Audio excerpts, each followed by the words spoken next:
Salvador Parra es sin duda uno de los diseñadores de producción más reconocidos del cine. Artista plástico y escultor que lo que se imagina lo transforma en sets. Te sale tan bien tu trabajo que te llama Pedro Almodóvar para que le eches la mano en su película Volver. Eres de los consentidos de Luis Estrada y lo que te imaginas pasa y se convierte en los escenarios del infierno y la dictadura perfecta. También eres el diseñador de producción de Arráncame la vida. Has sido varias veces nominado y ganador de Arieles y Goyas, y tu más reciente producción es la serie Narcos. Te gusta compartir conocimiento dando talleres en el CUEC de la UNAM. Todo lo anterior lo aplaudimos y lo celebramos hoy con ustedes, Salvador Parra. TaxeDMX, 5 años celebrando ideas geniales. ¿Qué tal? Aquí estamos para hablar de arte. Esperemos que sea ameno. Obviamente para hablar de la dirección de arte se necesita muchísimo. Una hora nunca es suficiente, se necesitan talleres, se necesitan miles de experiencias que compartir con ustedes. Por eso he preparado ciertos clips donde hablaré de alguna forma de toda esta, de alguna forma todo lo que he descubierto en mi carrera que me hace ser lo que soy, con una solidez como diseñador de producción. Alguna vez seguramente han oído hablar del término director de arte. De ahí viene lo que es un diseñador de producción, que es como simplemente, básicamente es un piloto pero con mucho más horas de vuelo. Mi trayectoria va más allá, por ahí de 25 o 30 años haciendo esto. La verdad es que si tuviera que elegir otra carrera, no dudaría en elegir esta misma, curiosamente. Es muy divertida, es súper lúdica, es inventar todo el tiempo. O sea, construyo mucho más que cualquier arquitecto.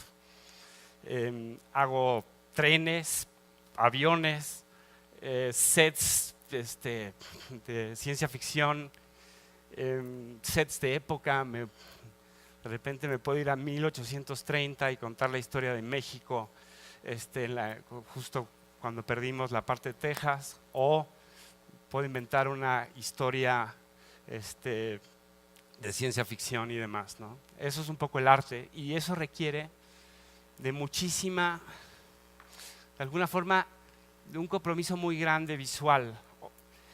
Tenemos nosotros como diseñadores de producción somos los ojos del director. El director tiene un guión, una historia, algo que contar.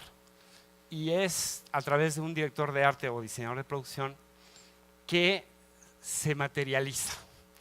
Y nosotros tenemos esa gran responsabilidad de una producción. Ocupamos un poco para que tengamos, sepamos las dimensiones de lo que es la dirección de arte, pues por lo menos el 80% del equipo de una película está en el departamento de arte. Están los que construyen, los que decoran, los que se encargan de desmontar todo, los que diseñan todos estos grandes escenarios, supervisar el maquillaje, supervisar el vestuario, en fin, toda esa parte requiere de muchísimo rigor y a la vez, lo mejor de todo, flexibilidad. Es decir, que un día falla algo y hay que intervenir y tener la capacidad de improvisar, porque es una producción que no puede parar, son miles de gente. O sea, en el caso de, por ejemplo, ahora que hablaban de Narcos, Narcos es una serie que se hace en 9 meses, 10 episodios y que equivaldría, digamos, si lo contáramos como si fueran películas, serían 5 películas en pantalla hechas solo en 9 meses. Una película normal, chiquita, se hace en 3 meses más o menos, entre que se empieza la preproducción, el rodaje, pues más o menos eso, son 3 meses. Sin embargo, Narcos se hacen 10 episodios en 9 meses. Entonces vamos a un ritmo bestial y con estándares de producción muy altos. Entonces bueno, es por eso que empiezo con de alguna forma, este cuadro sinóptico, donde claro, toda la parte de decoración es es la mitad de esta esfera. Aquí estamos nosotros. El diseñador de producción se encarga de diseñar, escoger las locaciones, hablar con la gente de decoración, de utilería, de los que hacen todos los telones, toda la construcción. Y claro, todo eso llevarlo al director y de alguna forma exponerle toda esa pasión que tiene, que le llevó a leer su guión o su proyecto, y ver si él está de acuerdo y si va con su historia. Yo generalmente siempre intento como llevarme al director fuera de una oficina y hablar de 1000 cosas que no tengan que ver con la película. Generalmente cuál es su mejor vino o qué tipo de comida le gusta. Es porque somos una especie de exprimidores de jugos. O sea, al director hay que sacarle sus manías, qué le gusta, qué no le gusta, qué tipo de persona es, de dónde viene, dónde estudió.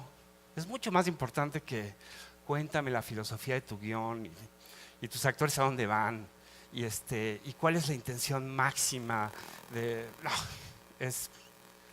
¿te gusta la carne? Bien, ya empezamos. Entonces es una persona que puede ser agresiva. ¿Te gusta? O sea, hay que ser así un poquito psicólogo de tu propio creador, director, compañero creativo, y respetarle su guión muchísimo, que eso es pues algo que es muy importante. Así que bueno, voy a empezar con esta es una película que les voy a poner que para mí marcó mucho el decir, el cine, la verdad es un arte muy joven. El cine tiene 100 años, o sea, tampoco nos vayamos más. Entonces, claro, hay miles de técnicas que aún se siguen usando y que pese a las innovaciones tecnológicas, el no olvidarlas es lo que nos hace como generar nuevas propuestas. Así que les pondré, perdón que tengo que interactuar aquí, pero era tan pesado el material que...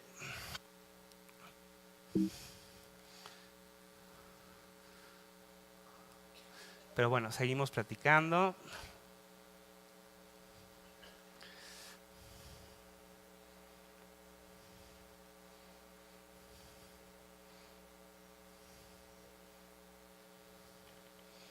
Esta es una película que se llama El embrujo de Shanghái de Fernando Trueba.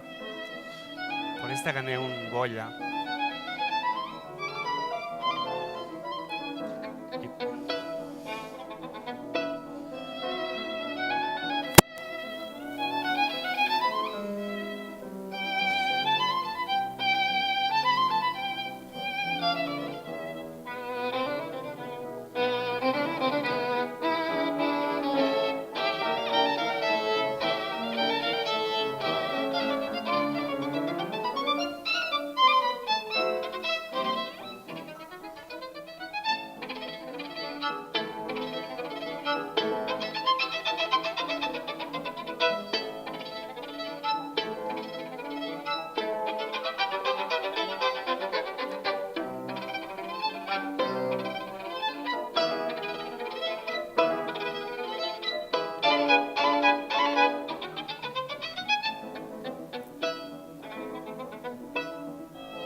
Bueno, esta película fue para mí, ahora veremos ejemplos y diseños de lo que fue, pero es un gran aprendizaje a nivel de cómo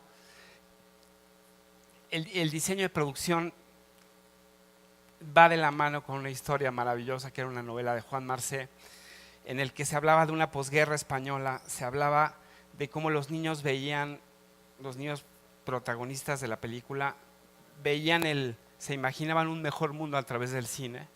Y entonces, claro, todas sus referencias son muchas técnicas viejas de cine que están de alguna forma dentro de la película. Y esto lo veremos de la siguiente manera.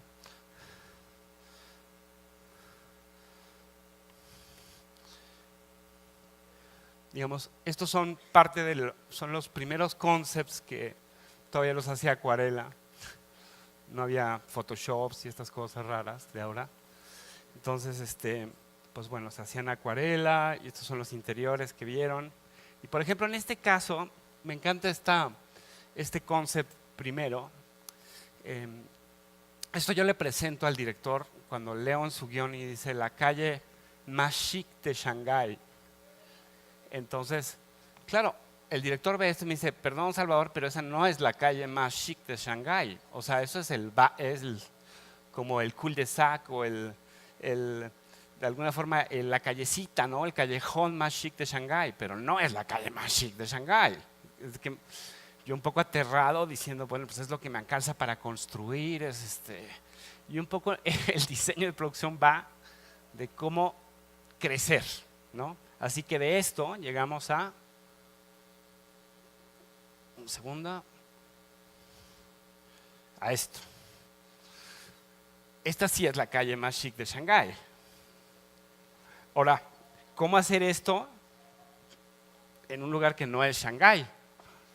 Que evidentemente no. Estamos en Madrid filmando en un matadero, que es ahora un lugar así genial de exposiciones y demás. Pero ¿cómo poder hacer esto con un presupuesto? Los presupuestos españoles pues más o menos están como los nuestros, o sea que tampoco estamos hablando de las grandes producciones, ni los CGs, así imágenes en computadora y demás. Tenía que hacerse físico y construirlo pues era impensable. Podíamos construir el primer boceto que les enseñé, pero no. Así que pues tuve que rescatar cosas del cine antiguo. Por ejemplo,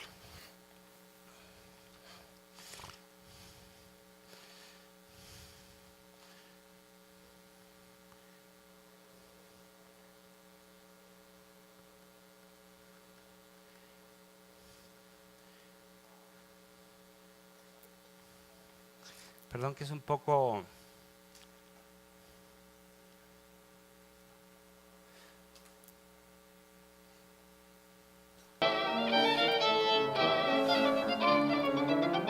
Esta es la calle más chic de Shanghái, ¿sí? Esta está hecha de la siguiente manera. Lo que ven en rojo de ahí, eso es una maqueta pequeñita, puesta enfrente de cámara, que la ven ahí. Entonces, claro, o sea, este pedazo de cartón absurdo, que no costó mucho, pues nos hizo la calle más chic de Shanghái por un precio pues, bastante módico y que nos alcanzaba, ¿no? Entonces podíamos tener la película y el sueño del director sobre todo de su calle más chic de Shanghái, pero siendo pues algo que no es nada nuevo y no lo inventé yo. O sea, estas maquetas las hacían desde Orson Welles, así las famosas mega maquetas o los matte paintings, ¿no? Que son estos vidrios que se pintaban. Había una profesión muy bonita en el cine que era el pintor de cámara, ¿no? Entonces ahora el pintor de cámara es un señor que trae una brocha y pinta un muro, pero en los años 30, 40 era un señor que llegaba, instalaba un vidrio y te podía dibujar un palacio o una iglesia o una fachada o simplemente borrarte algo que no querías ver en la película. Entonces sobre el vidrio pintaba y tú simplemente ya no veías lo que había atrás, veías lo que el pintor de alguna forma proyectaba. Entonces, bueno, con una técnica tan sencilla como esta, pues logramos hacer eso. Y esa misma técnica la he usado en otras películas. porque también dentro de las cosas de un diseñador de producción no se vale a un proyecto decir, es que para el dinero que tenía es lo que me encalzó, ¿no? Que eso es lo que pasa con muchos diseñadores que no tienen de alguna forma una carrera sólida, ni tampoco finalmente una ética profesional, diría yo, que o sea, no se vale decir con el dinero que había es lo que me encalzó, entonces la mediocridad es aceptada. No, hay que ir siempre al máximo, lo que pide la historia, que es lo primero que hay que defender. Así que, por ejemplo, esta es otra película que a lo mejor nos conecta más, que es El infierno de Luis Estrada. Grab your bag, it's on the left, keep on walking. Next. Garcia. Garcia. Bueno, esta película, aquí me quedo. Obviamente, pues no teníamos el dinero para irnos a filmar esto a McAllen o a Tijuana o díganme qué frontera con Estados Unidos. Primero es complicadísimo filmar por las garitas y la cantidad de permisos y lidiar con la migra, bueno, en fin. Así que esto lo terminamos filmando donde estábamos, que es donde estaban los actores, que es en San Luis Potosí, cerca de Matehuala. Si alguien ha estado ahí por Real de 14, por toda esa zona, pues ahí es donde se filmó la película.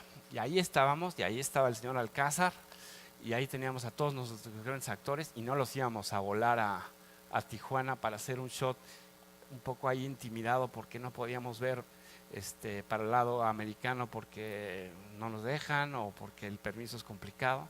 Así que lo terminamos filmando en una estación de peaje de Matehuala, como pueden ver. Está ahí carreteras y puentes federales. Y lo que está arriba es parte ya de la maqueta suspendida, que es lo que hace de alguna forma esta garita México-americana, ¿no?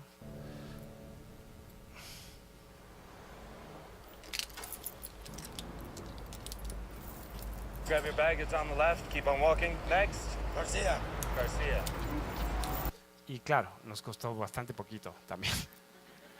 Yo a mi carrera le llamo que soy realmente un gran defensor del cine miseria. Esa es mi verdadera profesión. Esta es otra película que ven aquí. Aquí se nota un poco más el truco. Es un barco que supuestamente está en Barcelona. La historia es antes de la Guerra Civil Española. Muchos fascistas que se habían levantado en Barcelona estuvieron presos en el barco, en este buque, que era el buque Uruguay. Así que obviamente no podíamos tener un barco ni de esa época, ni de ese tamaño en el muelle de Barcelona. Así que lo que se hizo se construyó este barco en maqueta, que era un barco de 3 metros de altura por 6. Y lo único que se hizo fue esta escalera, que es donde bajan los actores. Y pasa un camión y demás. Pero bueno, y tuvimos nuestro barco y pudimos hacer ese shot maravilloso que requería la película. Este es también de la dictadura perfecta.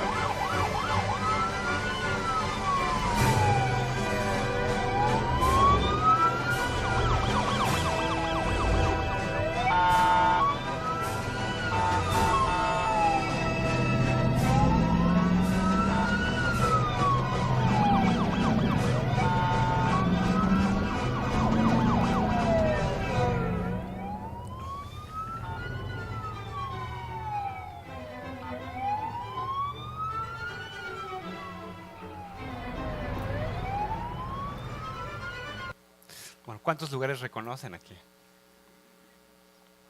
Obviamente este es el MUAC, tal cual. Ahí lo tienen, pero el MUAC no dice Televisión Mexicana, ni mucho menos la sala de Nezahualcóyotl, que es la que está al fondo, dice TVMex. Ni la escultura de Tamayo está modificada, pero pues bueno, todo eso pues es una maqueta. Otra maqueta más, que la tienen aquí. Entonces, esa es una vez es otra garita de CEU, muy bonitas, que siempre están grafiteadas y tal, es una pena. Pero bueno, están esas y está la maqueta una vez más suspendida allá arriba y que pudimos de alguna forma filmar lo que sería un equivalente a una gran televisora al nivel Televisa, TV Azteca, ¿no? Y seguimos teniendo pues esa arquitectura y estamos filmando en CEU, entonces a nivel rodaje pues logramos tener el diseño y el nivel de película y poder abrirla.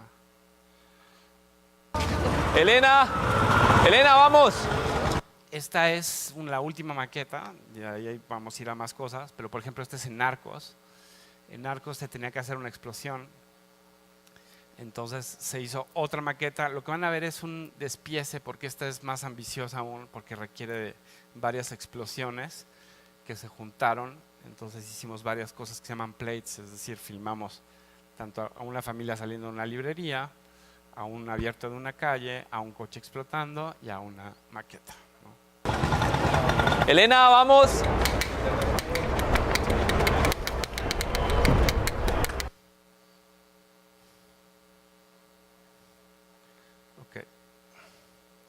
Bueno, esta, digamos, la toma termina ahí y de ahí cortamos a un cochecito en miniatura que estalla en la maqueta. Y esa es como la pequeña maquetita. ¿Qué pasa con esto? El reto fue que nosotros, parte de las grandes explosiones, bueno, de las terribles explosiones que hubo en los 80s en Colombia, esta guerra entre el cartel de Cali y el cartel de Medellín, Pablo Escobar puso muchísimas bombas en Bogotá y hubo una muy tremenda que fue en una calle famosísima de Bogotá de librerías. Entonces, claro, existía parte del material filmado de la terrible destrucción de esta bomba y yo no quería quedarme en algo que fuera como pobre o que estuviera hecho con digital y que la sintieras como impersonal, como que no te conectara, sino realmente tener actores reales, extras reales caminando y tener esa explosión para no sentir un poco estos extras como que se anticipan a la acción, o sea, que ya los ves como saltando y dices, no, espera, todavía no explota, o sea, no saltes, ¿no? Entonces, que eso pasa mucho en las películas americanas así de mucha producción, ¿no? Ves al extra ya saltando antes de la explosión. Aquí quería que fuera una cosa muy normal, que estuviera sucediendo, la gente camina y de repente ¡boom!, ¿no? Y eso, y lograr así, pues finalmente tocar a la audiencia y crear esa fuerza a nivel imagen. Esa fue la intención del diseño y el valor de esta maqueta.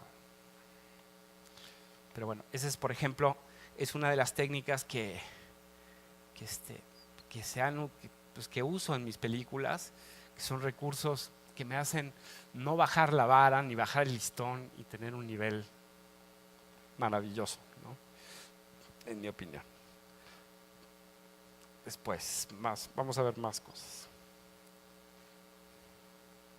Ahora vamos a ver les voy a poner una película y me van a decir de qué está hecho ese pueblo.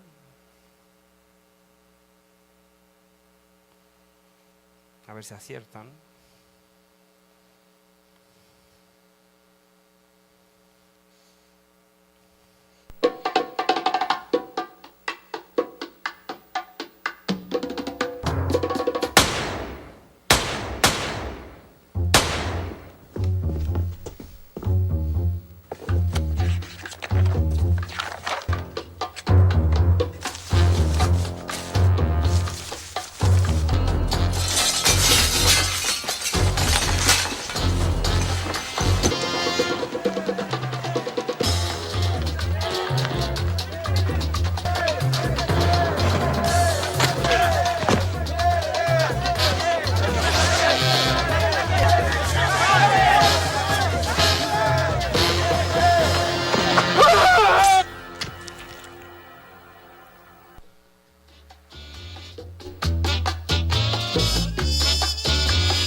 como tenemos muy poco tiempo, vamos a pararle ahí.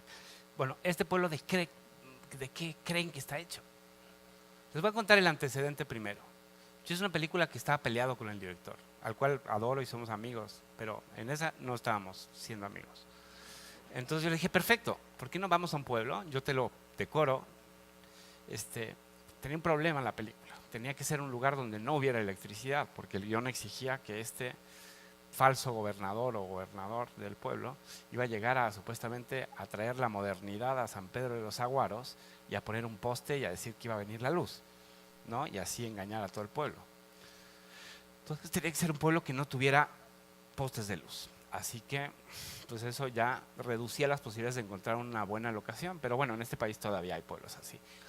Entonces finalmente encontramos uno en un desierto muy cerca de Puebla, ahí por Salinas o algo así. Total que por Tehuacán, Puebla, me acuerdo. Y todo muy bien, lo vimos, lo fotografiamos, seguíamos peleados, por supuesto. Regresamos a México y cuando ya íbamos, porque de alguna forma los cineastas somos como los cirqueros, ¿no? O sea, movemos todo el circo, llegamos, nos instalamos y después abandonamos el lugar y la gente queda tristísima. Pues bueno, así llegamos como con nuestras caravanas y nuestros camiones y todo es genial, la gente dice, bueno, ahora sí ya algo nuevo por fin, y luego desaparecemos. Entonces llegamos a montar este pueblo, pero había llovido muchísimo en Tehuacán, Puebla, cosa que es muy raro que pase. Es un lugar donde pues, las cabras se alimentan de los cactus y demás, y por eso hacen deliciosa el caldo de cadera de los chivos de Tehuacán, por cierto. Entonces, claro, era un vergel, se había vuelto una cosa verde, fosforescente, horrorosa, y nosotros queríamos una película pues así, o sea, sepia, gris, que se viera como paquimé, una cosa de polvosa. Esa es la estética que buscábamos para la película. Así que, pues nada, yo en mi postura de no te hablo, o sí te hablo y estamos peleados, y el otro diciendo, pues bueno, está verde, ¿por qué no vamos a buscar la calle donde llega el coche? Y entonces llegamos a un pueblo, una parte de Tehuacán, a una reserva de saguaros, de estos cactus enormes, ¿no? Entonces Luis se voltea y me dice, Salvador, ¿estás pensando lo mismo que yo? Dije, por desgracia sí, y te detesto cada vez más, además, ¿no? Porque claro, este es el lugar perfecto para construir un pueblo, pero esta película no tenía dinero tampoco, ¿no? Porque les cuento todo esto porque generalmente cuando presento mi trabajo, todo el mundo me dice, claro, es que trabajas en producciones súper grandes, Pedro Almodóvar, Luis Estrada. Sí, pero bueno, esta película no tenía dinero, nada. Estábamos pobrísimos. Había para llegar a un pueblo, poner 4 carteles, decorarla un poco y listo, ¿no? Pero claro, era un pueblo que no tenía que tener postes, que se tenía que incendiar, que teníamos que filmar ahí durante 5 semanas. Pues era como complicado, así que decidimos construir el pueblo. Lo hice en un pueblo entero, o sea, palacio municipal, cantina, una especie de prostíbulo, en fin, casitas de una iglesia y demás, todo lo que de alguna forma el guión requería, en 4 semanas, fueron como 6 carpinteros, los demás eran locales ahí de Tehuacán. Y claro, ese pueblo, como ven, que supuestamente es de adobe y tal, pues está hecho de pura tela. Es tela, es manta cruda, tal cual. Todo esto que ven allí atrás es manta cruda con un poliuretano espreado porque no teníamos ni para la madera. Así que es un poco una mezcla entre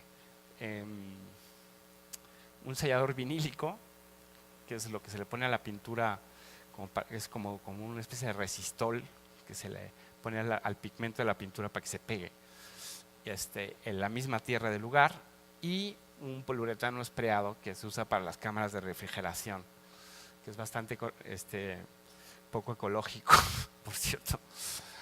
Y estamos en una reserva de saguaros, pero bueno, esa parte sí no estuvo tan buena.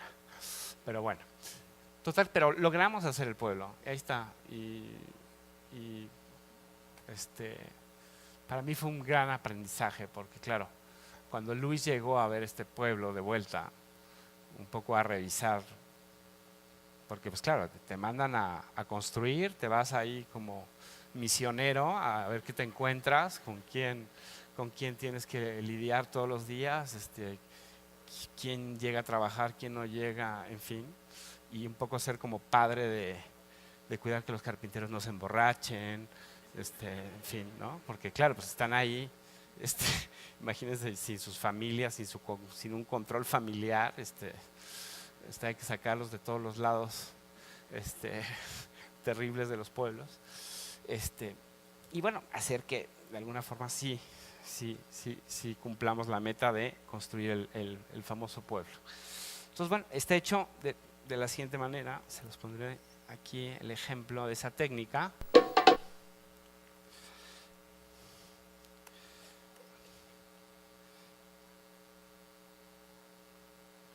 Como lo ven, esos ladrillos, en este caso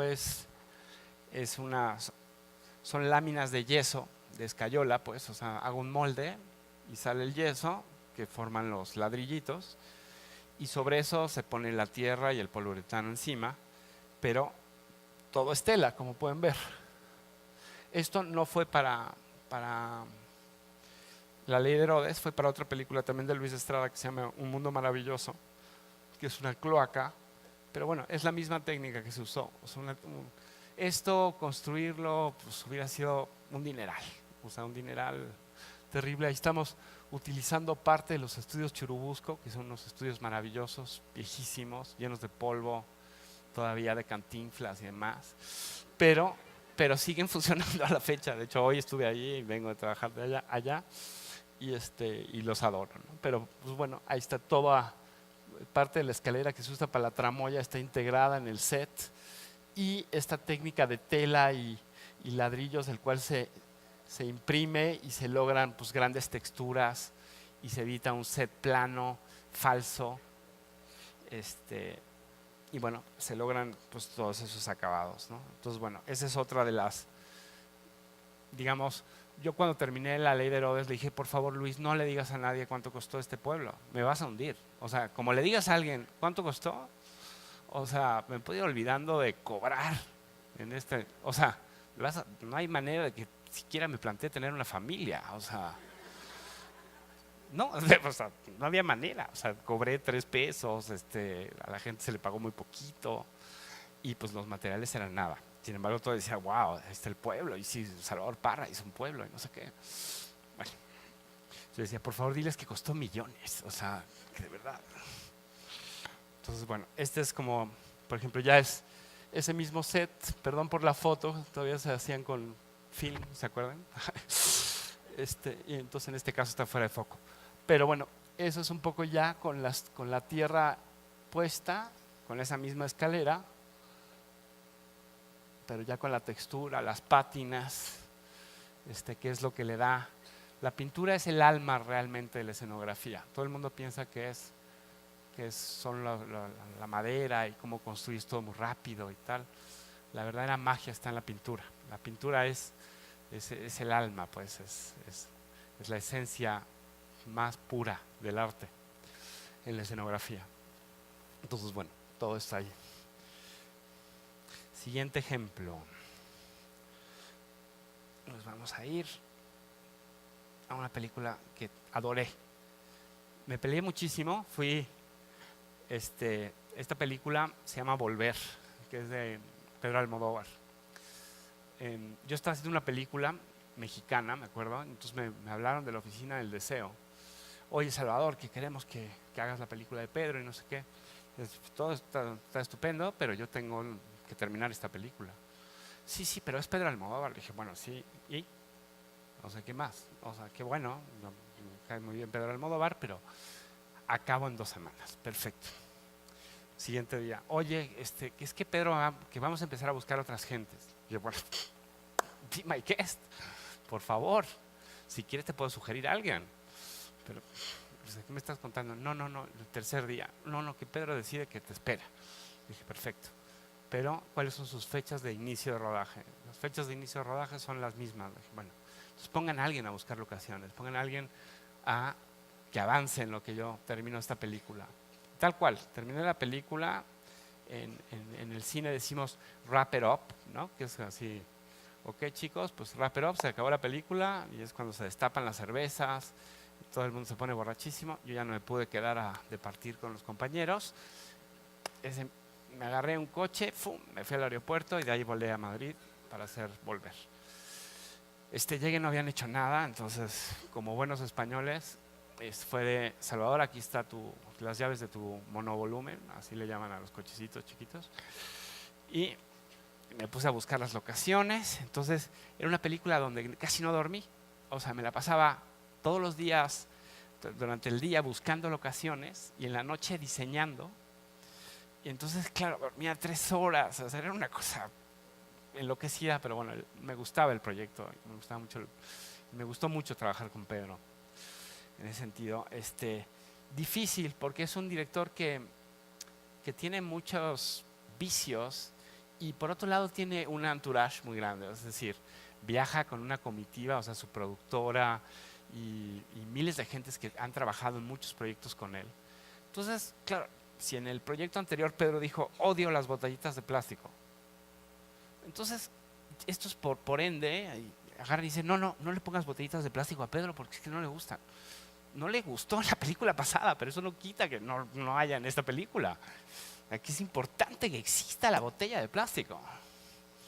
Entonces, bueno, nos odiamos, nos peleamos muchísimo, yo y la productora, Esther García, que de hecho me fue como contando cosas muy raras porque, por ejemplo, Pedro es un director que filma en continuidad.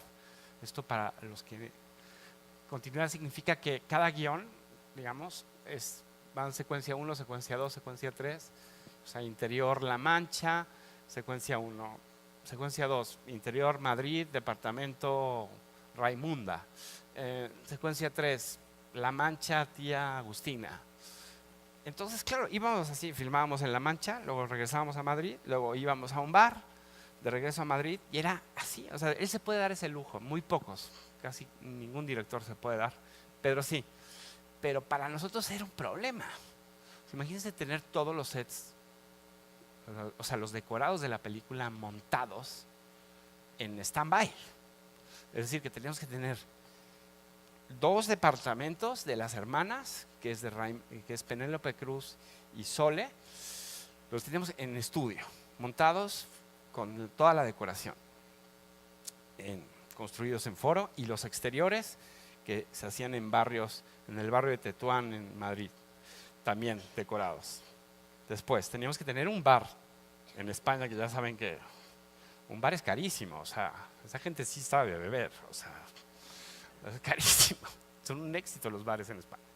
Entonces, bueno, un bar completamente cerrado para nosotros. Teníamos que tener 2 casas en La Mancha, decoradas perfectas, para ir y regresar, o sea, que cada semana hacíamos 1 o 2 días ahí. En fin, era de locos, de volverse realmente una esquizofrenia total. Pero, y eso pues no me lo había dicho la productora, me lo fue soltando, entonces dije, bueno, claro, tú lo que quieres es que yo tire la toalla, cosa que no voy a hacer. Así que me inventé hacer un bar, por ejemplo. Dije, pues no vamos a poder tener un bar abierto, así que lo vamos a construir de cero. Perfecto, entonces hacemos el bar de cero, el departamento de ellas lo hacemos en estudio. Luego me viene con que es que Pedro le da vértigo a las alturas. Dije, pero a ver, estamos haciendo el departamento, 2 departamentos. En estudio, para hacer departamentos hay que elevarlos para sentir que, claro, que lo que ves por la ventana son otros departamentos. Eso es una unidad habitacional, no una calle o el piso del foro, ¿no? del estudio. Entonces llega la productora muy linda y me dice, ¿por qué no le pones espejos? Y entonces así Pedro no va a tener vértigo. Y digo, bueno, porque entonces el pobre fotógrafo va a sufrir, porque va a ser una serie de reflejos bestiales. Va a ser incontrolable la luz. Total, hablo con Pedro, le digo, oye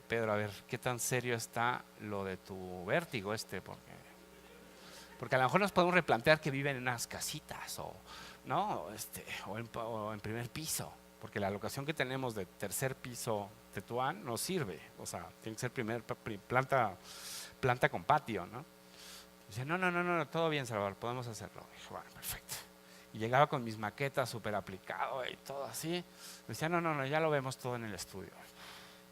Y yo oía historias terribles de que, por ejemplo, otros decoradores que han trabajado con Pedro, pues de repente ponen los azulejos del baño, ¿no? Entonces llegaba Pedro y decía, no, pues no me gusta. Entonces ponían otro azulejo encima y otro azulejo encima en las múltiples visitas. Y claro, los muros ya llegaban a dimensiones descomunales de poner alicates, estos azulejos. Así que, bueno, pues yo con todas esas historias dije, bueno, o me van a echar o algo va a pasar, pero si me trajeron es por algo, porque confían en mí, porque confían en que pueda hacerlo, en mi talento. Y por otro lado, si yo no creo en lo que siento de este guión, voy a fracasar. Total que, bueno, empezamos así a avanzar en la película poco a poco.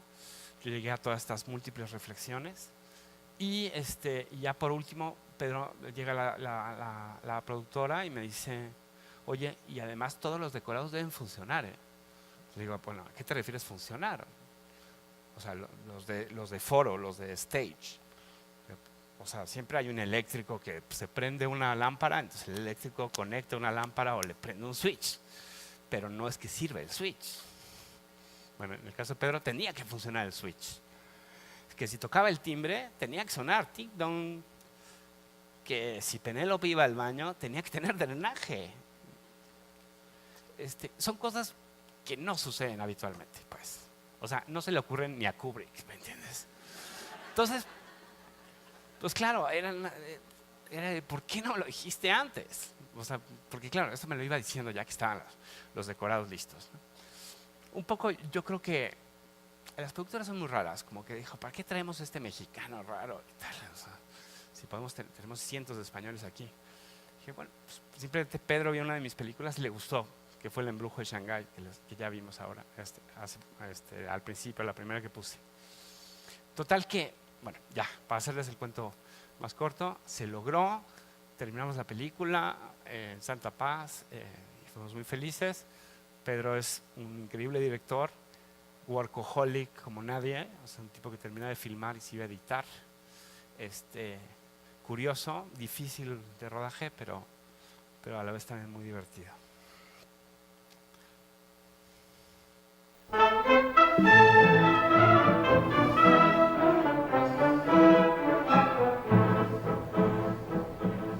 Esta mañana muy tempranito salí del pueblo con el látigo y como entonces la aurora venía yo la recibía cantando como un pajarito. Esta mañana muy tempranito por los carriles de los rastrojos soy la hormiguita de los despojos y como tiene muy buenos ojos respira a veces en los manojos.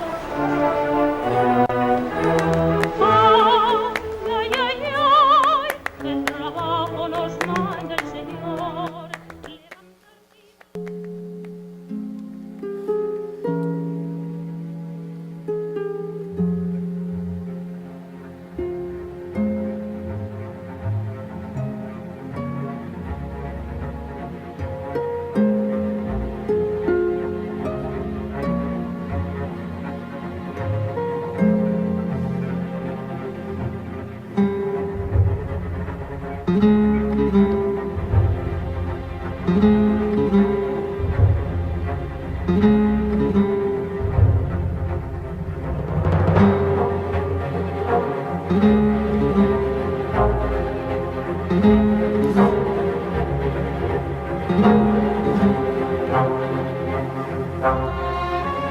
El trabajo de color es importante.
Bueno, esta es, como habrán visto, es la parte de lo que les conté, de los múltiples decorados, de estos sets que había que tenerlos todos montados, de este bar que se construyó de cero todo el tiempo. En fin, fue una película de alguna forma quizás la más ambiciosa que he hecho en términos de color, donde siempre hay un porcentaje, es un poquito como Pedro y el Lobo, pero en vez de que sean instrumentos musicales, que es lo que hizo Prokofiev, simplemente es los colores. O sea, siempre en Penélope están los morados, los lilas, está de alguna forma una tristeza atrás, un pasado oscuro. Sin embargo, en la hermana están siempre los colores cálidos. En las dos abuelas están estos tonos azules, que son como más fantasmales. En fin, fue como muy esquizofrénico de mi parte trabajar de verdad cada tono de colores, está estudiadísimo. Y creo que parte de eso nació cuando Pedro Almodóvar me dijo: Salvador, me encanta tu película, me encantan las películas que has hecho y que he visto, y quiero que esta película sea diferente a las que yo he hecho. Entonces, bueno, para mí fue como un parteaguas. O sea, ¿cómo yo voy a cambiar la estética de Pedro Almodóvar? No way, ¿no? O sea, yo obviamente tampoco me lo creí, porque hubiera sido muy iluso y muy tonto. O sea, si Pedro Almodóvar es quien es por su estética per se, ¿no? Pero entonces, claro, dije, bueno, lo que sí puedo hacer es armonizarla. O sea, que esos rojos y esos azules españoles pues tengan algo que ver con México también, ¿no? Curiosamente es muy mexicana a nivel también de colores la película, y eso a Pedro le gustó mucho.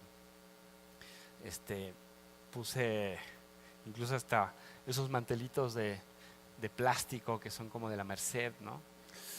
En fin, o sea, metí muchos elementos de color nuestro que nosotros no nos damos cuenta, pero somos a nivel cromático unas bestias. O sea, podemos combinar una cantidad de tonos y unos colores increíbles.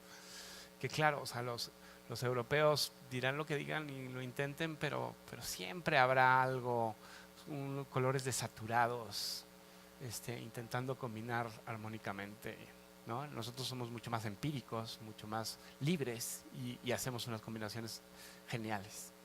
Entonces, bueno, quise experimentar eso con Pedro y me funcionó muy bien. Así que, bueno, esa es de las películas que más aprendí a nivel color, digamos, y más pude como demostrar también a través del diseño cómo podía cambiar de alguna forma la percepción de las películas de solo color, no importa que eran como el Tropicana de Pedro Almodóvar, a algo mucho más, digamos, organizado a nivel cromático. Todo el tiempo ustedes ven, siempre está el mismo porcentaje de color. O sea, hay una escalera verde del mismo tono del suéter que lleva la tía. En fin, todo está equilibrado. O sea, de verdad me estaba volviendo loco en esa película. Ya llévense a Salvador Parra, está mal. O sea, que se tome un café. O sea, díganle dónde están las galletas, dónde hay algo. O sea, que se vaya a comer. Entonces, pero bueno, llegamos a esa locura y me encanta. Esas son las locuras que uno agradece de esta profesión. Otra de las películas, por ejemplo, que también requieren de magia fue La Cristiada. Es una película, como saben, nuestro país vivió momentos muy, muy tristes después de la Revolución, una persecución religiosa. Pero pues es época. Mexico is under siege. A plot to poison the minds and hearts of our people, to turn them into fanatics. It will not be tolerated.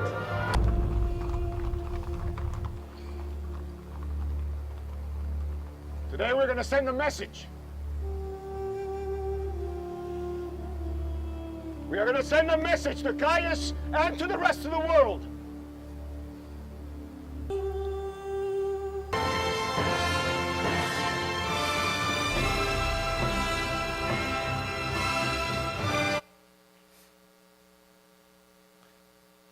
Cuando andamos cortos de tiempo voy a adelantarme un poco. Rest of the world. Bueno, ¿qué pasa en esta película? Tiene las peores cosas que puede tener una producción. Un tren. Un tren es lo más caro que hay. O sea, eso y los buques. Y los perros también, ¿eh? Y los niños. Es como lo peor que le puede pasar a una película. Así que, esta es una película que requería de alguna forma de moverse en tren, los personajes se mueven, siempre hay estaciones de tren, estamos en guerra, es finalmente venimos de la Revolución Mexicana, y pues queríamos tener un tren. Estábamos filmando en Durango, que es una tierra preciosa para filmar, o sea, está como, no por nada la escogieron los grandes películas y grandes westerns para filmarse ahí, como Sam Peckinpah y demás, ¿no? Pero claro, no podíamos tener un tren, y mucho menos de época. O sea, estos trenes ya solo están afuera de las estaciones pudriéndose. Hay uno que está en Cuautla, el pobre, que yo le llamo el tren del olvido, que solo recorre 1 kilómetro y regresa, porque no hay más vía. Pero es lo que tenemos, o sea, tenemos esas máquinas que ahí están. Y la película necesitaba un tren. Entonces el productor dice, yo trabajé en Bandidas y soy muy bueno y no sé qué. Dije, bueno, todo muy bien, fantástico, qué bueno que trabajaste en Bandidas, pero ¿qué sugieres? No, lo que vamos a hacer es mover una de las viejas máquinas, la vamos a montar en vía y la vamos a arrastrar con Y entonces lo que sí es que ya en Bandidas nos pasó que claro que si vamos a más de 5 kilómetros por hora se calientan las bielas, y entonces pues es una pieza de museo y tú comprenderás, Salvador, que no sé qué. Dije, pues yo comprenderé que eres un retrasado mental, o sea, para empezar, o sea, no puedes proponer que usemos algo de un museo para esta película, donde tenemos que explotarlo. Va a haber una bomba, es íntimo amigo, aparte mío, el productor, por cierto, lo quiero y lo adoro muchísimo. Pero claro, estás loco, no hay manera. Entonces claro, les dije, ¿por qué no lo construimos? Entonces claro, silencio espectral en la sala de producción, diciendo, ahora sí, este señor ya, lo perdimos. Ahora sí, de verdad lo perdimos. O sea, construir un tren. Entonces, sí, yo creo que podemos construir un tren y yo lo puedo hacer. Y lo podemos construir en 2 semanas. Dije, perfecto, yo creo que es el momento que llamemos a algún agent americano, que alguien que nos pueda traer a alguien de fuera, que nos enseñe quién puede hacerlo. Es imposible, no se puede hacer. Así que esto que vieron aquí, este es el proceso de construcción del tren. Ahí estamos construyéndolo en el foro.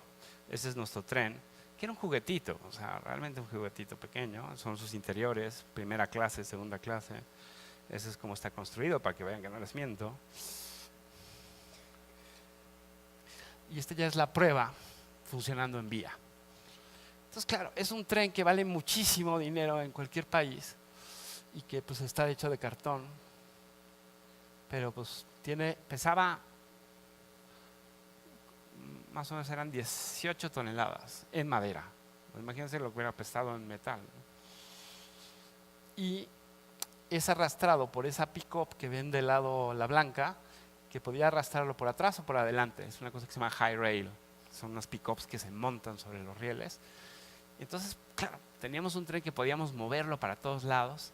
Y luego genial, ¿no? Porque llega el productor y me dice, no, ni de broma se te ocurra que lo vamos a mover de esta estación a la otra por vía. O sea, eres un demente. Le dije, ese tren está hecho por mí y llega donde quieras.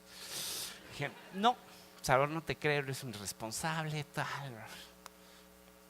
Entonces dije, bueno, perfecto. Nada más yo te digo, yo lo hice. Llega. No, claro, cuando vio cuánto le costaba que una grúa llegara, lo subiera a una plataforma, a una flatbed, y se lo llevara, claro, empezó a hacer cuentas y pues no le salía. Fue de, no, Salvador, oye, tu idea de transportarlo esos 15 kilómetros no me parece para nada mala idea. Y ¿estás claro en eso? Le dije, ya está clarísimo. Total que lo hicimos y lo genial de todo esto y lo triste por otro lado también es, se fue el tren, recorrió, iba a 15 kilómetros por hora, cosa que para un tren ya es muchísimo, para un tren de estos reales.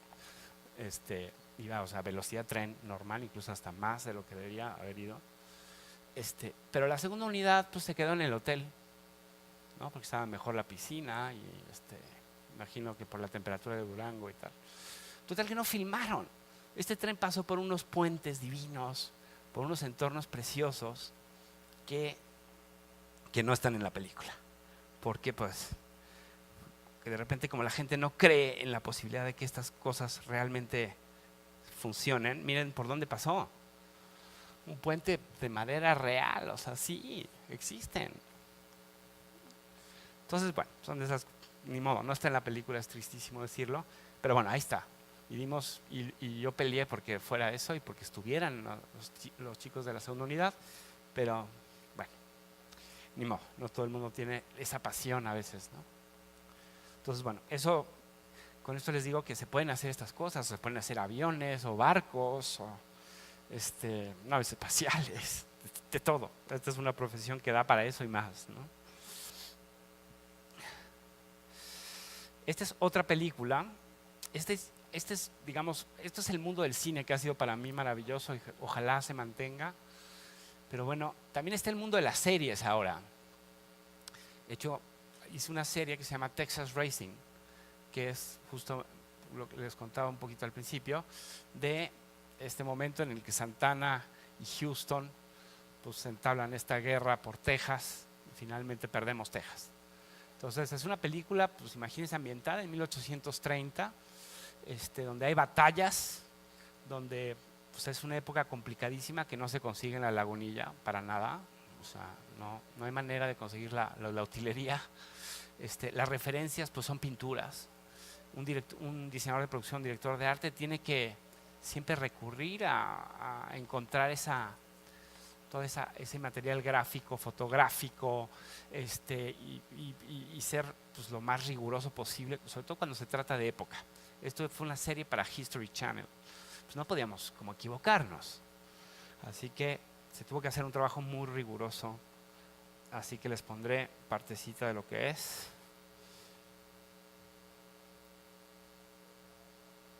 We left all of Texas covered in ashes.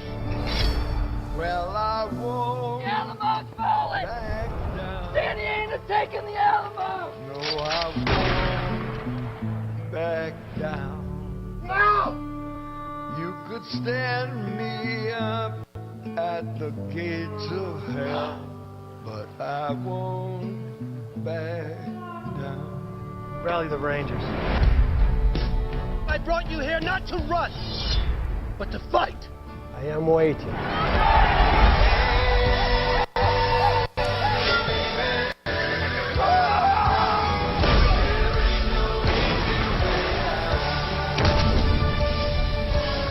Now is the time to avenge our fallen heroes!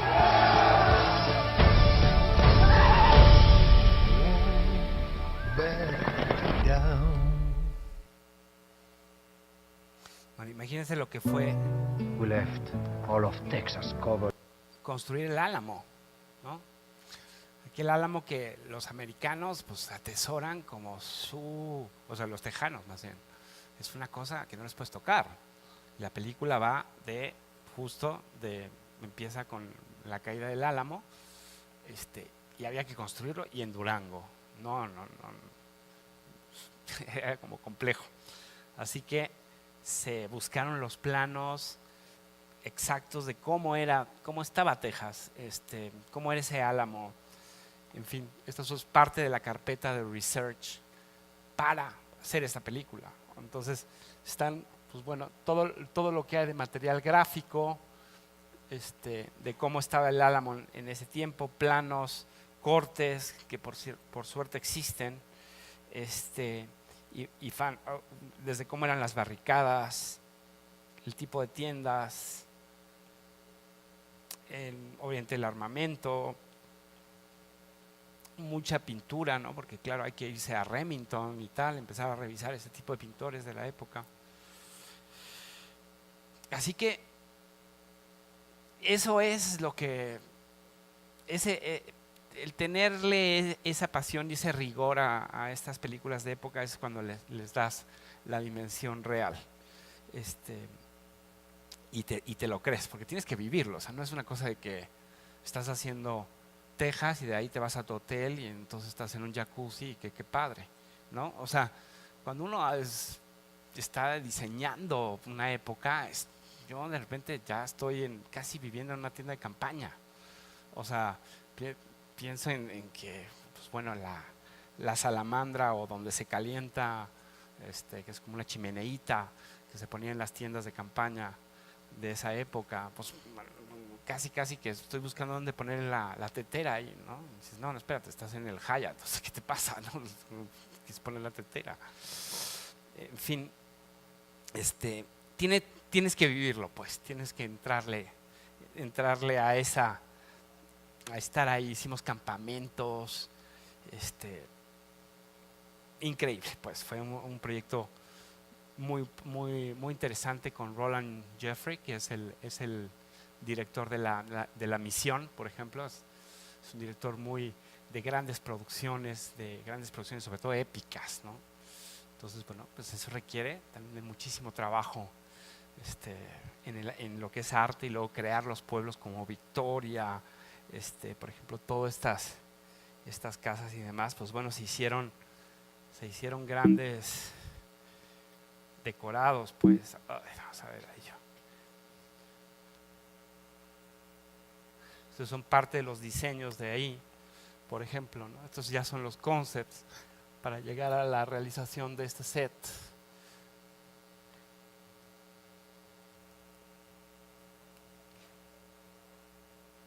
Que claro, o sea, una imagen vale más de 1000 palabras, pues hay que dibujar muchísimo, porque no te da tiempo de explicar todo esto. O sea, esta hora que le estoy dando a ustedes no la tengo con mis carpinteros, ni los diseñadores, ni los pintores, sino esto, dibuja así, hazlo así, ¿no? Entonces, bueno, ese es el interior de la tienda de Santana, por ejemplo, una iglesia que construimos, un granero, en fin, esto es parte de era un hospital. Y otra cosa, pues importante de estas, o sea, porque está la utilería, imagínense las armas, digamos, todos los aditamentos que llevan los actores, que les dan personalidad, que esa es otra cosa muy importante del diseño de producción. Es ese estudio de los personajes, de cómo son sus armas, su indumentaria, su vestuario. Entonces, ahí es cuando también entra uno por ejemplo, en cosas obsesivas, así como era el color en el caso de Almodóvar. En el caso de estos personajes tejanos, pues imagínense que era, por ejemplo, estos civiles, el tipo de armas, el tipo de cantimploras, estos son los desertores del ejército americano, ¿no? Estos frontiermans, los tejanos normales, el tipo de atrezo, y todo esto es armas que disparan, armas de goma para las acciones, de ir montado a caballo. Pues no puedes poner una espada de metal, porque si se cae el tipo, ahí queda, ¿no? O tampoco le puedes dar una pistola real, porque la va a destrozar. O sea, un extra de Durango no creo que quiera saber lo que es un flintlock de 1800, ¿no? Entonces, bueno, esa parte es la que hace. Entonces, esto es parte del research, esto ya son los objetos, y esto pues teníamos como 500 extras todos los días, que había que ponerles todos estos aditamentos. Entonces teníamos que tener nuestros acordeones y decir, ok, estos personajes son los frontiermen, entonces van con esta es la referencia, este es el tipo de elementos que llevan, sus rifles y demás, listo. Pues bueno, y así, 500 y otros, y ahora vienen otros 100, y otros 100, y otros 100, y así. Entonces, bueno, parte también de esto es el poder tener el ser lo más delicado en los detalles. Había un director de arte muy mexicano, bueno, en realidad no era mexicano, era español, que empezó haciendo las grandes películas del cine de oro mexicano, ¿no? Y él decía una cosa muy padre, que era, o sea, lo más importante del detalle, o sea, es decir, de este tipo de elementos que van en los personajes, es que tengan el mínimo de arte, el mínimo, pero el máximo de emoción. O sea, que realmente digas, wow, esa pistola, esa bolsita, digamos, ese pequeño artículo que lleva, que le da personalidad, es lo que lo hace genial. Y lo que describe a quién es Houston, quién es, ¿sabes? O sea, qué personaje juega, quién es Santana y por qué. Entonces Santana es arrogante, lleno de medallas y se siente, pues, el emperador, ¿no? En cambio Houston, pues no. En fin, ¿no? Y lo describen sus elementos. Y si te equivocas, pues puede ser grave, porque entonces te pierdes. Bueno, creo que se me acabó el tiempo, se los dije, se los advertí. Una hora es muy poquito para hablar de arte. Pero creo que podríamos ya empezar a, si tienen preguntas, pues yo encantado de respondérselas.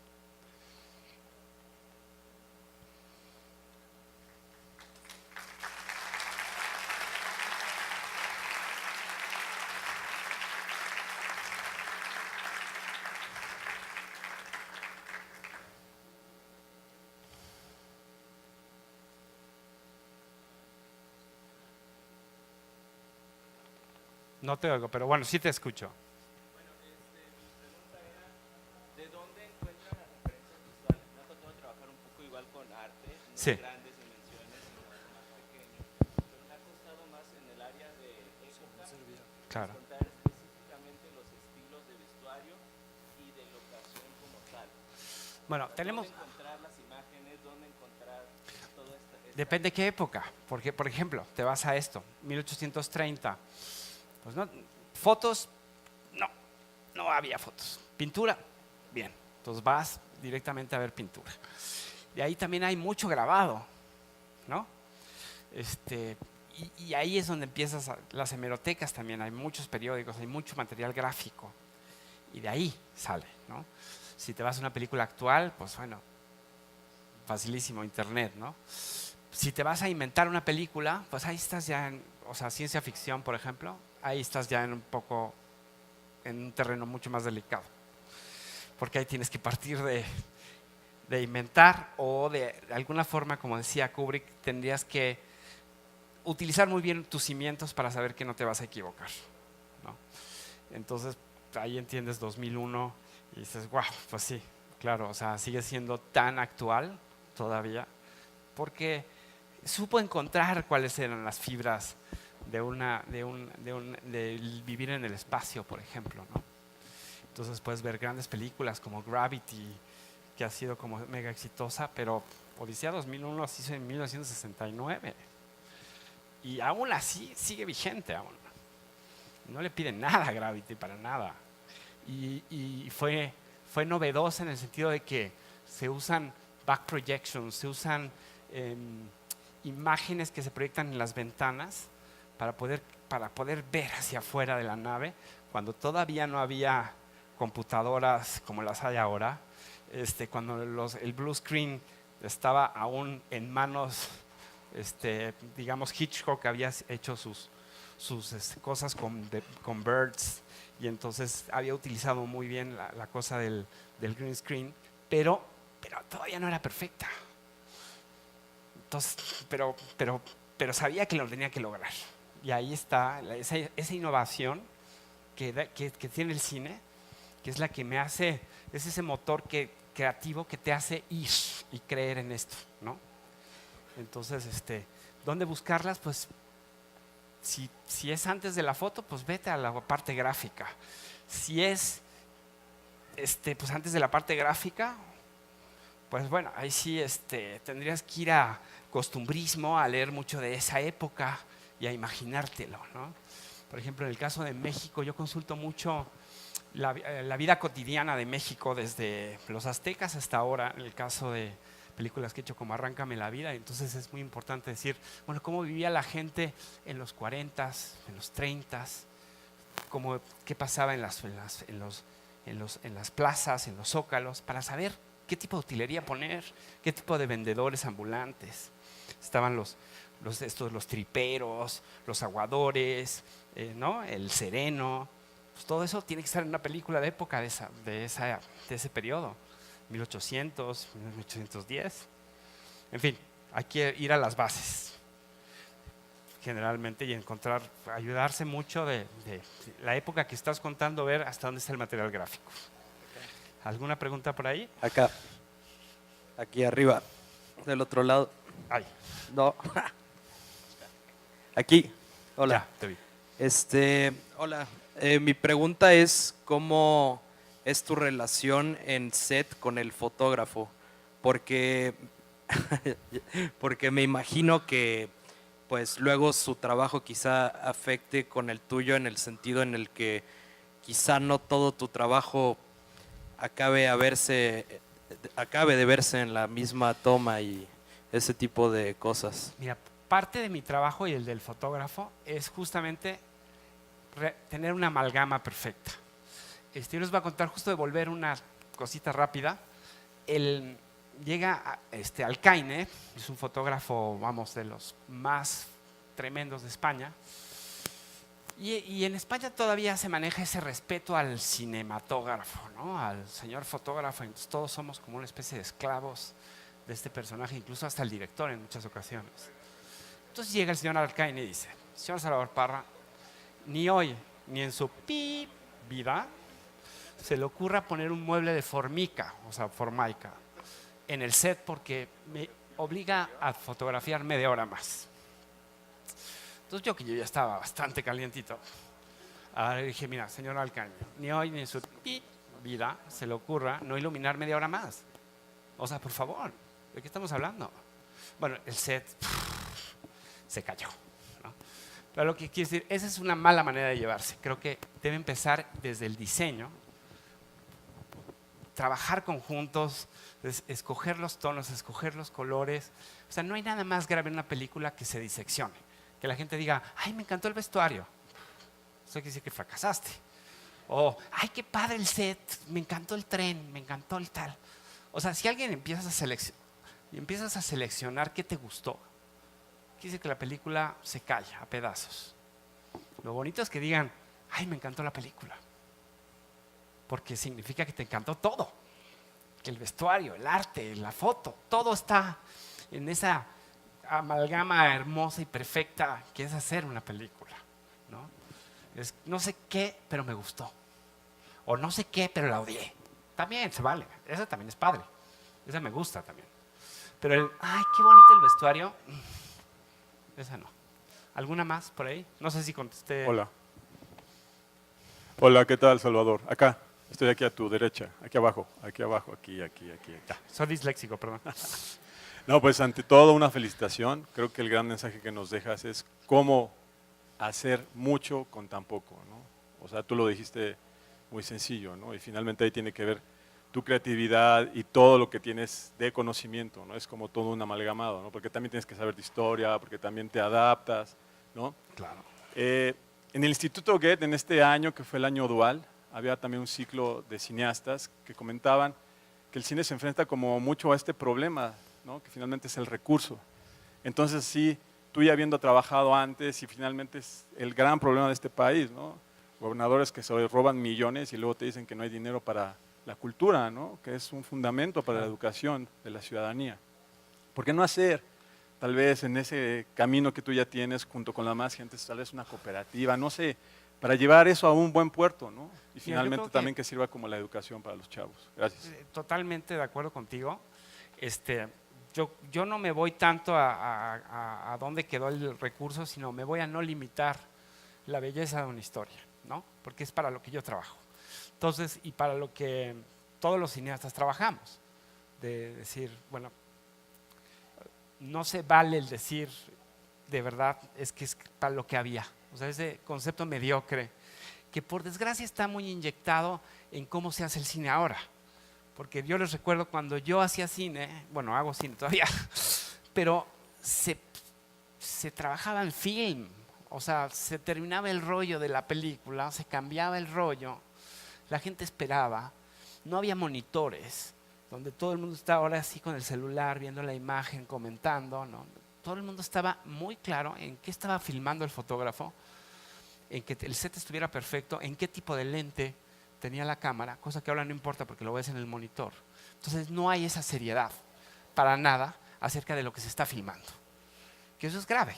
O sea, ahora sí es como medio chacoteo, medio tal, total no importa, que el actor siga hablando, no cortes, porque pues qué importa, pues ya no se acaba el material y ya.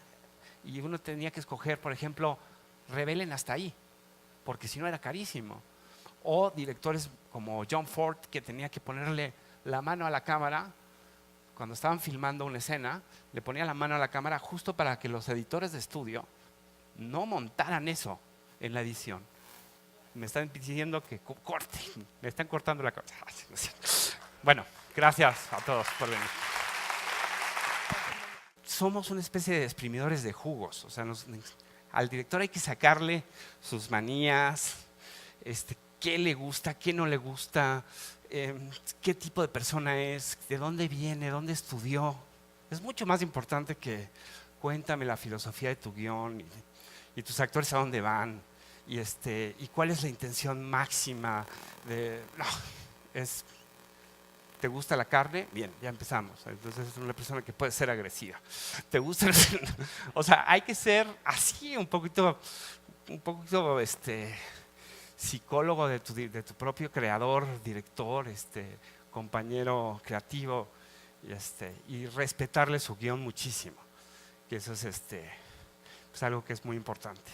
Así que bueno, voy a empezar con esta es una película que les voy a poner que para mí marcó mucho. El decir, el cine, la verdad es un arte muy joven. El cine tiene 100 años, o sea, tampoco nos vayamos más. Entonces, claro, hay miles de técnicas que aún se siguen usando y que pese a las innovaciones tecnológicas, el no olvidarlas es lo que nos hace como generar nuevas propuestas. Así que les pondré… Perdón que tengo que interactuar aquí, pero era tan pesado el material que…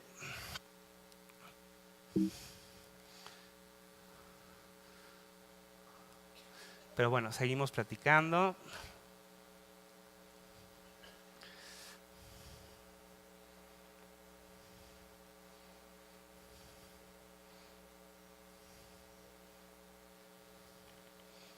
Esta es una película que se llama El embrujo de Shanghái, de Fernando Trueba. Por esta gané un Goya.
Me encanta este concept primero.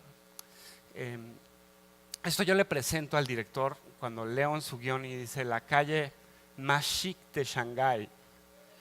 Entonces, claro, el director ve esto y me dice, perdón Salvador, pero esa no es la calle más chic de Shanghái. O sea, eso es como el cul-de-sac o de alguna forma la callecita, ¿no? El callejón más chic de Shanghái, pero no es la calle más chic de Shanghái. Es que yo un poco aterrado diciendo, bueno, pues es lo que me alcanza para construir, y un poco el diseño de producción va de cómo crecer, ¿no? Así que de esto llegamos a, un segundo, a esto. Esta sí es la calle más chic de Shanghái. Ahora, ¿cómo hacer esto en un lugar que no es Shanghái? Que evidentemente no. Estamos en Madrid filmando en un matadero, que es ahora un lugar así genial de exposiciones y demás. Pero ¿cómo a poder hacer esto con un presupuesto? Los presupuestos españoles pues más o menos están como los nuestros, o sea que tampoco estamos hablando de las grandes producciones, ni los CGs, así imágenes en computadora y demás. Tenía que hacerse físico, y construirlo pues era impensable. Podíamos construir el primer boceto que les enseñé, pero este no. Así que pues tuve que rescatar cosas del cine antiguo. Por ejemplo,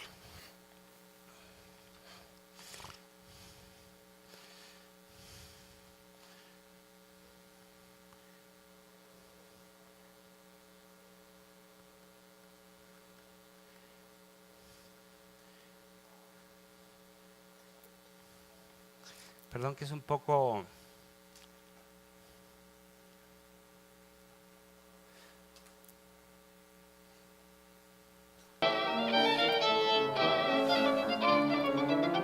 Esta es la calle más chic de Shanghái, ¿sí?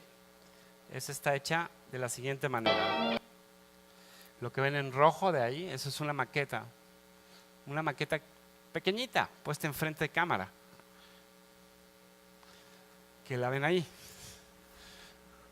Entonces, claro, o sea, este pedazo de cartón absurdo, que no costó mucho, pues nos hizo la calle más chic de Shanghái por un precio pues, bastante módico y que nos alcanzaba, ¿no? Entonces podíamos tener la película y el sueño del director, sobre todo, de su calle más chic de Shanghái, pero siendo pues algo que no es nada nuevo y no lo inventé yo. O sea, estas maquetas las hacían con...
Bueno, esta película fue para mí, ahora veremos ejemplos y diseños de lo que fue, pero es un gran aprendizaje a nivel de cómo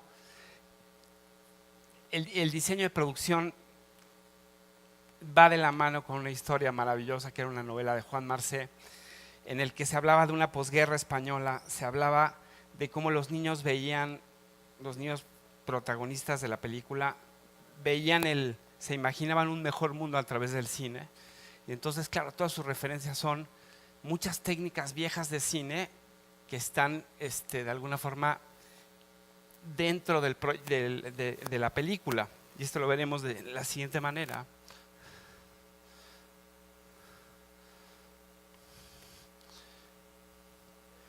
digamos, estos son parte son los primeros concepts que todavía los hacía acuarela. No había Photoshops y estas cosas raras de ahora. Entonces, pues bueno, se hacían acuarela y estos son los interiores que vieron. Y por ejemplo, en este caso, Salvador Parra es sin duda uno de los diseñadores de producción más reconocidos del cine. Artista plástico y escultor que lo que se imagina lo transforma en sets. Te sale tan bien tu trabajo que te llama Pedro Almodóvar para que le eches la mano en su película Volver. Eres de los consentidos de Luis Estrada y lo que te imaginas pasa y se convierte en los escenarios del infierno y la dictadura perfecta. También eres el diseñador de producción de Arráncame la vida. Has sido varias veces nominado y ganador de Arieles y Goyas, y tu más reciente producción es la serie Narcos. Te gusta compartir conocimiento dando talleres en el CUEC de la UNAM. Todo lo anterior lo aplaudimos y lo celebramos hoy con ustedes, Salvador Parra. TaxCDMX.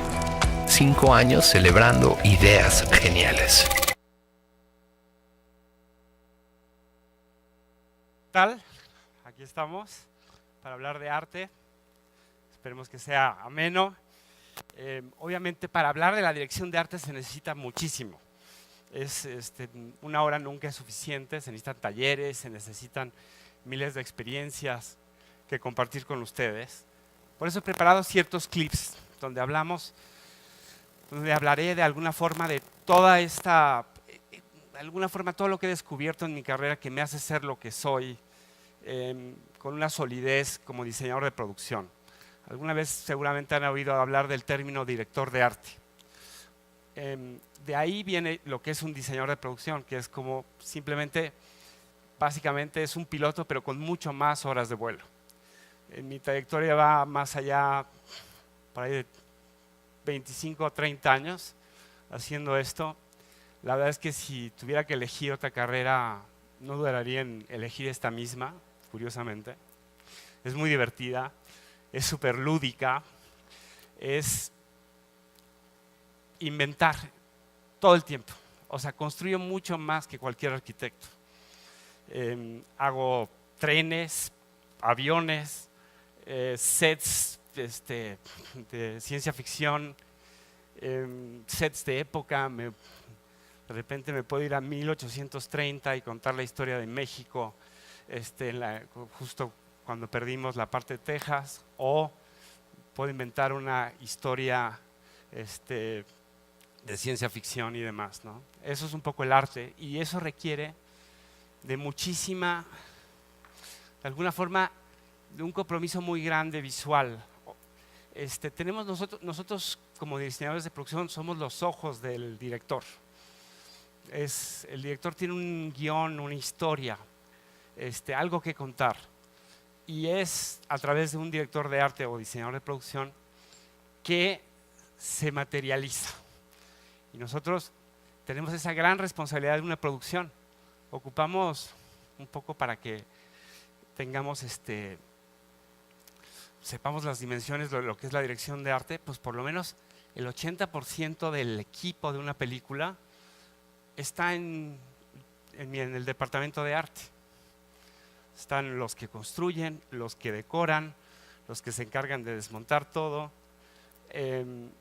los que diseñan todos estos grandes escenarios, supervisar el maquillaje, supervisar el vestuario, en fin, toda esa parte requiere de muchísimo rigor y a la vez, lo mejor de todo, flexibilidad.